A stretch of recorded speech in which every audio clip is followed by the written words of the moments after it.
மொபைலை பயன்படுத்தி நீங்கள் மேட்டூர் டிரான்ஸ்போர்ட்டில் பார்சல் வந்து புக் பண்ணியிருப்பீங்களா, அதை எப்படி ட்ராக் பண்ணி பார்க்குறது அப்படின்னு பற்றி தான் இந்த வீடியோவில் பார்க்க போகிறோம். இந்த வீடியோவை ஃபுல்லாக பாருங்கள், அப்போ தான் புரியும். ஃபஸ்ட் டைம் நம்ம சேனலை பார்க்கணுன்னா சப்ஸ்கிரைப் பண்ணிக்கோங்க. உங்கள் மொபைலில் இருக்க அதை ப்ரௌசர் ஓப்பன் பண்ணிக்கோங்க. கூகுளில் போய்ட்டு எம்எஸ்எஸ் டிரான்ஸ்போர்ட் அப்படின்னு டைப் பண்ணுங்கள். சர்ச்சு கொடுங்க. ஃபஸ்ட்டாவதுல மேட்டூர் டிரான்ஸ்போர்ட்னு அதை வந்து கிளிக் பண்ணுங்கள். அப்படி இல்லைனாலும் www.meturtransport.com கொடுத்தா டேரெக்டாக வந்து இந்த வெப்சைட்லேயே வந்துடும்.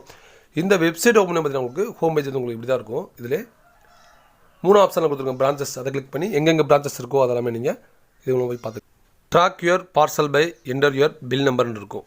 உங்களுடைய எல்ஆர் காப்பியில் ஒரு நம்பர் இருக்கும். அந்த நம்பரை வந்து நீங்கள் ஃபுல்லாக டைப் பண்ணிட்டு ட்ராக் அப்படிங்கிறத கிளிக் பண்ணுங்கள். ட்ராக் கொடுத்தோன்னே உங்களுக்கு ஃபுல் டீட்டெயில் வந்து உங்களுக்கு கொடுத்துருப்பாங்க. இப்போ என்னோடய பார்சல் பார்த்தோன்னா முசிறியில் 30/3/2024 11:21 வந்து புக் பண்ணியிருக்காங்க. புக் டாட் ஒரிஜின் வந்துருச்சு. அதாவது லாரி உங்களுக்கு வந்துருந்துச்சுன்னா இன் டிரான்சிட் அப்படின்னு இருக்குது. இப்போ டெஸ்டினேஷன் பார்த்தீங்கன்னா தேவகோட்டை. இது மூலமாக உங்களோட எல்லா காப்பியில் இருக்க நம்பரை வச்சு நீங்கள் ட்ராக் பண்ணி ஈஸியாக நீங்கள் பார்த்துக்கலாம். இந்த வீடியோ உங்களுக்கு யூஸ்ஃபுல்லாக இருந்துச்சுன்னா லைக் பண்ணுங்கள், ஷேர் பண்ணுங்கள், கமெண்ட் பண்ணுங்கள். தேங்க்யூ ஃபார் வாட்சிங்.